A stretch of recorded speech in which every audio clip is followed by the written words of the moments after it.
Chemistry ടിപ്സിൻ്റെ പുതിയ എപ്പിസോഡിലേക്ക് എല്ലാവർക്കും സ്വാഗതം. കാലിക്കറ്റ് യൂണിവേഴ്സിറ്റിയുടെ BA ഹിസ്റ്ററിയുടെ ഫസ്റ്റ് സെമിസ്റ്ററിൻ്റെ ഒരു പേപ്പറാണ് വെസ്റ്റ് ഏഷ്യൻ സ്റ്റഡീസ്. അതിൻ്റെ ഫസ്റ്റ് മൊഡ്യൂളാണ് നമ്മൾ നോക്കുന്നത്. ഇനി നമുക്ക് നോക്കാനുള്ളത് west Asian climate changes and resources എന്നുള്ള ഭാഗമാണ്. Turkey, Iraq, Syria, Jordan, Lebanon, Israel തുടങ്ങിയ രാജ്യങ്ങൾ ഉൾപ്പെടുന്ന പശ്ചിമേഷ്യയിൽ വൈവിധ്യമാർന്ന കാലാവസ്ഥയാണുള്ളത്. ഇവിടെയുള്ള വിവിധ കാലാവസ്ഥ തരങ്ങൾ ഏതാണെന്ന് നോക്കാം. മെഡിറ്ററേനിയൻ കാലാവസ്ഥ, മരുഭൂമിയിലെ കാലാവസ്ഥ, അർദ്ധവരണ്ട കാലാവസ്ഥ, പർവ്വത കാലാവസ്ഥ എന്നിവയാണ് പ്രധാനപ്പെട്ട കാലാവസ്ഥ രീതികൾ.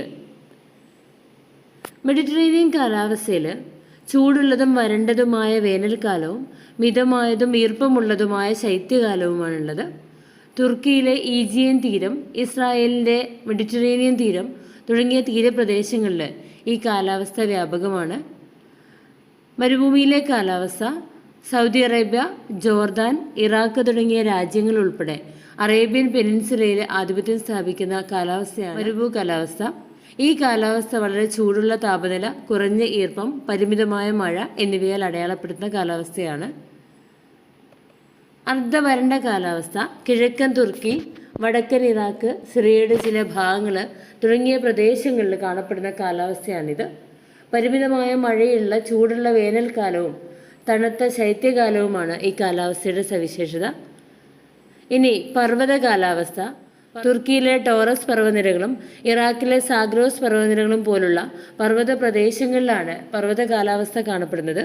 ഈ കാലാവസ്ഥ തണുത്ത ശൈത്യകാലം, നേരിയ വേനൽ, ഗണ്യമായ മഴ എന്നീ സവിശേഷതകളുള്ള കാലാവസ്ഥയാണ്. പ്രധാനമായും കാലാവസ്ഥാ സവിശേഷതകൾ എന്ന് പറഞ്ഞാൽ താപനിലയുടെ തീവ്രത.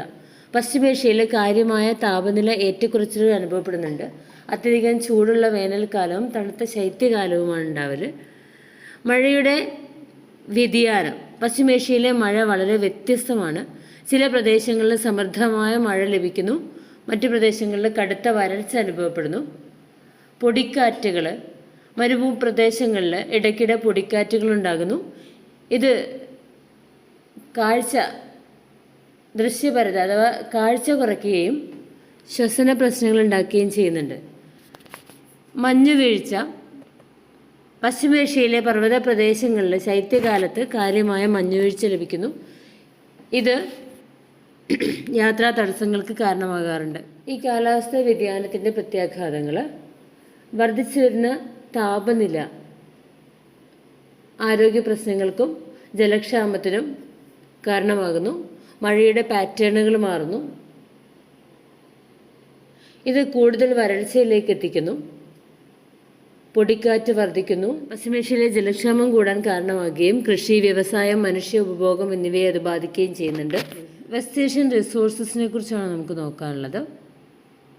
ഫസ്റ്റ് വരുന്നത് എനർജി റിസോഴ്സസ് ആണ്. ഓയില്, നാച്ചുറൽ ഗ്യാസ്, കോള് ഇവയാണ് എനർജി റിസോഴ്സസ്.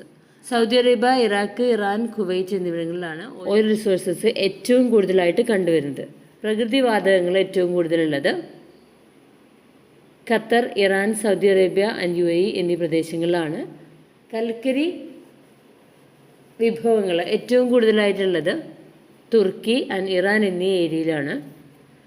ഇനി മിനറൽ റിസോഴ്സസ് നോക്കാം. Copper, chromium, iron or, manganese, phosphate ഇവയെല്ലാം തന്നെ വെസ്റ്റ് ഏഷ്യൻ കൺട്രീസിൻ്റെ പ്രത്യേകതയാണ്. പശ്ചിമേഷ്യയിലെ വിഭവങ്ങൾ നോക്കുമ്പോൾ ഊർജ വിഭവങ്ങൾ Saudi Arabia, Iraq, Iran, Kuwait എന്നിവിടങ്ങളിൽ ഗണ്യമായ തോതിൽ എണ്ണ ശേഖരമുണ്ട്. Qatar, Iran, Saudi Arabia, UAE എന്നിവിടങ്ങളിൽ പ്രകൃതിവാതക ശേഖരമുണ്ട്.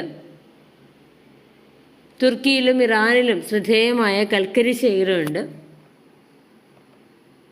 ധാതു വിഭവങ്ങൾ നോക്കുമ്പോൾ സൗദി അറേബ്യ, ഇറാൻ, തുർക്കി എന്നീ മേഖലയിൽ ചെമ്പും, തുർക്കിയിലും ഇറാനിലും ക്രോമിയവും, ഇറാൻ, തുർക്കി, സൗദി അറേബ്യ എന്നിവിടങ്ങളിൽ ഇരുമ്പയിരും, തുർക്കിയിലും ഇറാനിലും മാംഗനീസ് നിക്ഷേപവും കാണപ്പെടുന്നുണ്ട്. ജോർദാൻ, സിറിയ, തുർക്കി എന്നിവിടങ്ങളിൽ ഫോസ്ഫേറ്റിൻ്റെ ശേഖരങ്ങൾ കാണാൻ പറ്റും. കാർഷിക വിഭവങ്ങൾ പരുത്തിക്ക് പേരുകേട്ട സ്ഥലങ്ങളാണ് തുർക്കി, സിറിയ, ഇറാൻ എന്നിവ. ഗോതമ്പ് കൃഷി തുർക്കി, ഇറാൻ, ഇറാഖ് എന്നിവിടങ്ങളിൽ കാണപ്പെടുന്നു. ബാർലി കൃഷി തുർക്കി, സിറിയ, ഇറാഖ് എന്നീ ഏരിയയിൽ കാണാൻ പറ്റും. പഴങ്ങളും പച്ചക്കറികളും ഈ പ്രദേശത്ത് നന്നായിട്ട് കൃഷി ചെയ്യുന്നുണ്ട്. ജലവിഭവങ്ങൾ നോക്കുമ്പോൾ നദികൾ, ടൈഗ്രീസ്, യൂഫ്രട്ടീസ്, ജോർദാൻ നദികൾ ഈ പ്രദേശത്തെ പ്രധാനപ്പെട്ട ജലസ്രോതസ്സുകളാണ്. തടാകങ്ങൾ തുർക്കിയിലെ വൻ തടാകവും ഇറാനിലെ ഉർമിയ തടാകവും ശ്രദ്ധേയമായ ശുദ്ധജല തടാകങ്ങളാണ്. ഭൂഗർഭജലം ഈ പ്രദേശത്ത് ഗണ്യമായ ഭൂഗർഭജല ശേഖരമുണ്ട്. എന്നാൽ ഇവ പലപ്പോഴും അമിതമായിട്ട് ചൂഷണം ചെയ്യപ്പെടാറുണ്ട്. മറ്റു വിഭവങ്ങൾ ഒന്ന് തടിയാണ്. തുർക്കിയിലും ഇറാനിലും ശ്രദ്ധേയമായിട്ടുള്ള തടിയുടെ ശേഖരങ്ങളുണ്ട്. മത്സ്യബന്ധനം ഈ പ്രദേശത്ത് കാര്യമായ മത്സ്യസമ്പത്തുണ്ട്, പ്രത്യേകിച്ച് മെഡിറ്ററേനിയൻ കടലിലും പേർഷ്യൻ ഗൾഫിലും. ഇനി വിനോദസഞ്ചാരം. പശ്ചിമേഷ്യ നിരവധി ചരിത്രപരവും സാംസ്കാരികവും പ്രകൃതിദത്തവുമായിട്ടുള്ള ആകർഷണങ്ങളുടെ ആസ്ഥാനമാണ്. പല രാജ്യങ്ങളിലും ടൂറിസത്തിൻ്റെ ഒരു പ്രധാന ഏരിയ ആയിട്ട് പശ്ചിമേഷ്യ മാറിയിട്ടുണ്ട്. ഇത്രയാണ് ഈ ഒരു ഭാഗത്ത് നമുക്ക് പറയാനുള്ളത്. ഇനി ബാക്കി ഭാഗം നെക്സ്റ്റ് വീഡിയോയിൽ നോക്കാം. Okay, thank you.